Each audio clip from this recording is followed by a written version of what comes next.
True. Nervous. Very, very dreadfully nervous I had been and am, but why will you say that I am mad?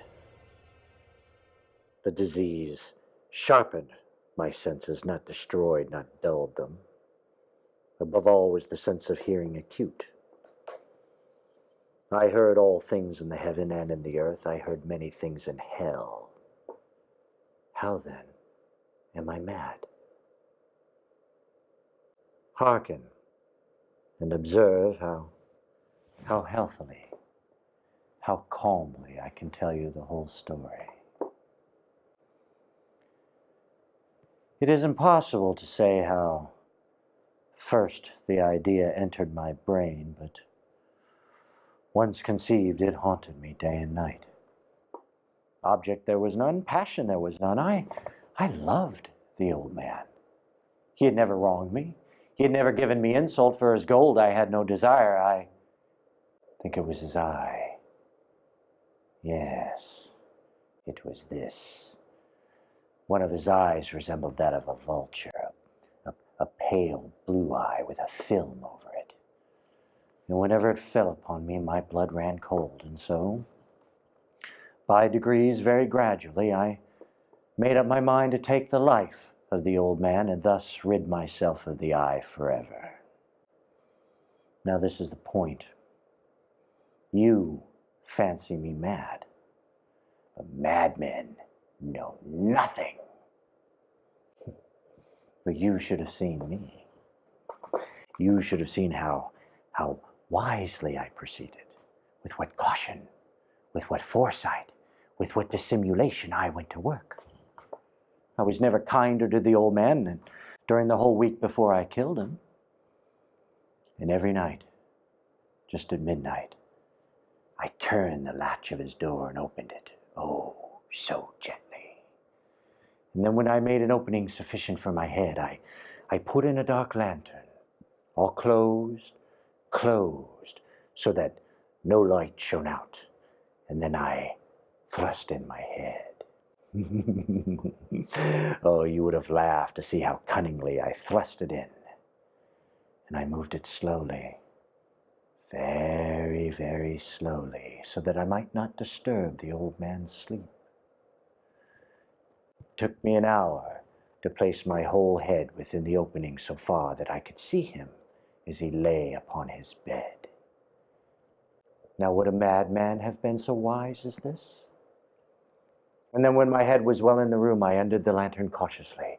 Oh, so cautiously, for the hinges creaked. I undid it just so much that a single thin ray fell upon the vulture eye. And this I did for 7 long nights. Every night, just at midnight. But I found the eye always closed, and so it was impossible to do the work, for it was not the old man who vexed me, but his evil eye. And every morning when the day broke, I went boldly into the chamber and spoke courageously to him, and calling him by name in a hearty tone and inquiring how he had passed the night. So you see, he would have been a very profound old man indeed to suspect that every night, just at 12, I looked upon him while he slept. Upon the 8th night, I was more than usually cautious in opening the door. A watch's minute hand moves more quickly than did mine. And never before that night had I felt the extent of my own powers, of my sagacity. I could scarcely contain my feelings of triumph. To think that there I was, opening the door little by little, and he not even a dream of my secret deeds or thoughts. I fairly chuckled at the idea, and perhaps he heard me, for he moved on the bed suddenly as if startled. Now you may think that I drew back, but no. His room was as black as pitch with a thick darkness, and so I knew that he could not see the opening of the door, and I kept pushing it on steadily. I had my head in, and I was about to open the lantern when my thumb slipped upon the tin fastening, and the old man sprang up in his bed, crying out, "Who's there?" I kept quite still and said nothing. For a whole hour, I did not move a muscle. And in the meantime, I did not hear him lie down. He was still sitting up in the bed, listening, just as I have done, night after night, hearkening to the death watches in the wall.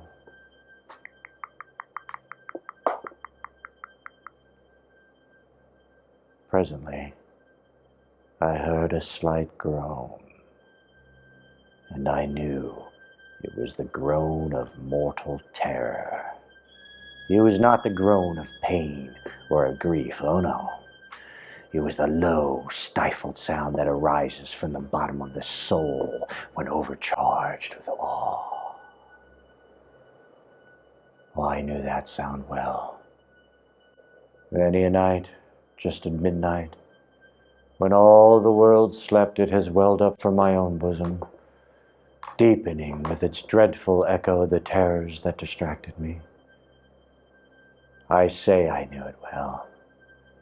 I knew what the old man felt and pitied him.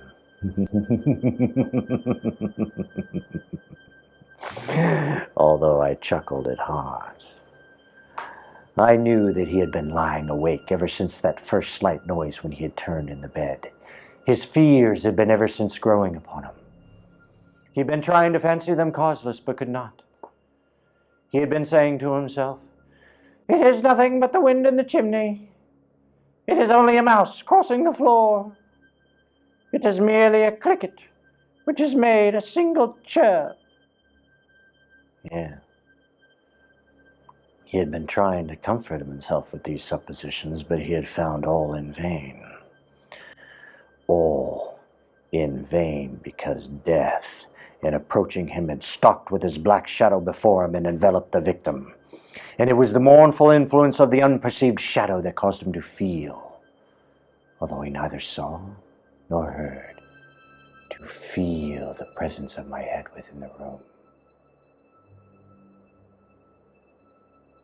When I had waited a long time, very patiently, without hearing him lie down, I resolved to open a very, very little crevice in the lantern.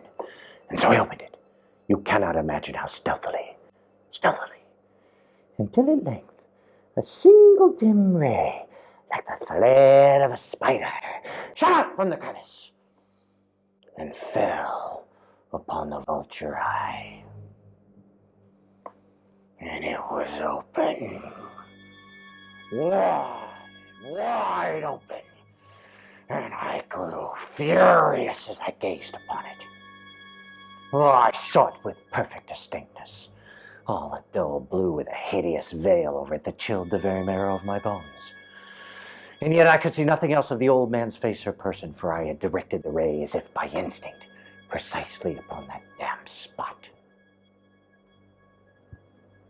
And now have I not told you that what you mistake for madness is but an over-acuteness of the senses? Now I say there came to my ears a low, dull, quick sound, such as a watch makes when enveloped in cotton. Well, I knew that sound well. It was the beating of the old man's heart, and it increased my fury as the beating of a drum stimulates the soldier into courage. But even yet I refrained and kept still. I scarcely breathed. I held the lantern motionless. I tried how steadily I could maintain the ray upon the eye, but meantime the hellish tattoo of the heart increased. It grew quicker and quicker and louder and louder. The old man's terror must have been extreme. It grew louder, I say, louder every moment. Do you mark me well? I have told you that I am nervous, and so I am. And now at the dead hour of the night, amid the dreadful silence of that old house, So strange a noise as this excited me to uncontrollable terror. Yet for some minutes longer I refrained and kept still, but the beating grew louder, louder, louder. I thought the heart must burst. And now a new anxiety seized me. The sound would be heard by a neighbor. The old man Zauer had come. With a loud yell, I threw open the lantern and leaped into the room. He shrieked once only. In an instant, I dragged him to the floor and pulled the heavy bed over him. I then smiled gaily to find the deed so far done, but for many minutes the heart beat on with a muffled sound. This, however, did not vex me. It would not be heard through the wall. At length it ceased. The old man was dead. I removed the bed and examined the corpse. Yes, he was stone dead. I placed my hand upon the heart and held it there for many minutes. There was no pulsation. He was stone dead, and his eye would trouble me no more.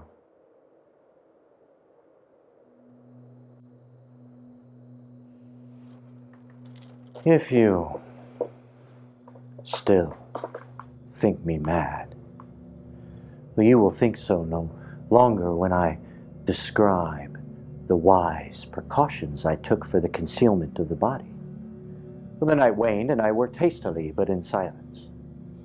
Well, first of all, I dismembered the corpse. I cut off the head, and the arms, and the legs. I then took up 3 planks from the flooring of the chamber and deposited all between the scantlings. I then replaced those boards so cleverly, so cunningly, that no human eye, not even his, could have detected anything wrong. Oh, there was nothing to wash out. There was no stain of any kind, no blood spot whatever. I had been too wary for that. A tub had caught all.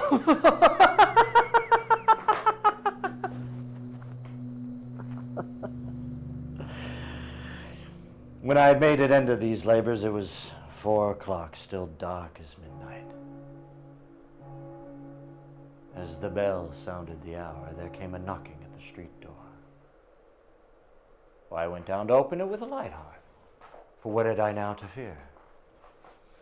Well, there entered 3 men who introduced themselves with perfect suavity as officers of the police. A shriek had been heard by a neighbor during the night. Suspicion of foul play had been aroused. Information had been lodged at the police office, and they, the officers, had been deputed to search the premises. I smiled, for what had I now to fear? I bade the gentlemen welcome. The shriek, I said, was my own in a dream. The old man I mentioned was absent in the country. I took my visitors all over the house. I bade them search well. I led them at length to his chamber. I showed them his treasures, secure, undisturbed. In the enthusiasm of my confidence, I brought chairs into the room and desired them here to rest from their fatigues, while I myself, in the wild audacity of my perfect triumph, placed my own seat upon the very spot beneath which reposed the corpse of the victim. Well, the officers were satisfied. My manner had convinced them.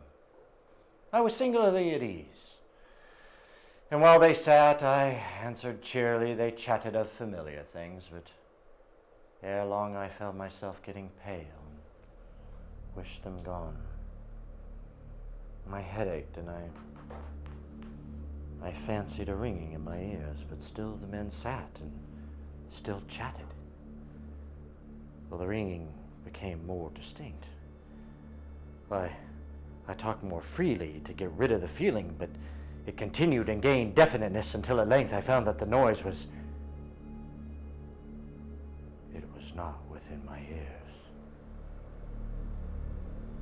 No doubt I grew very pale. But I talked more fluently, and with a heightened voice, and yet the sound increased. And what could I do? It was a low, dull, quick sound, much such a sound as a watch makes when enveloped in cotton. I gasped for breath. And yet, the officers heard it not. Why, I talked more quickly, more vehemently, but the noise steadily increased. I arose, and I argued about trifles in a high key with violent gesticulations, but the noise steadily increased. Why would they not be gone?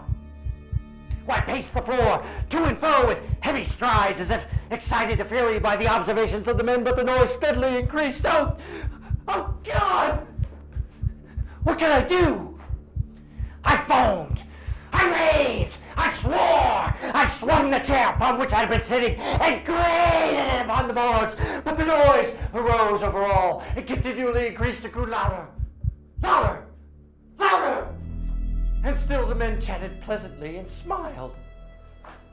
Was it possible they heard not? Almighty God, no. No, they heard. They suspected. They knew. They were making a mockery of my horror. And this I thought, and this I think. But anything was better than this agony. Anything was more tolerable than this derision. I could bear those hypocritical smiles no longer. I felt that I was scream or die, and now again, hark. Louder! Louder! Louder! Louder! Oh, villains! I shrieked. Dissemble no more. I admit the deed. Tear up the plates.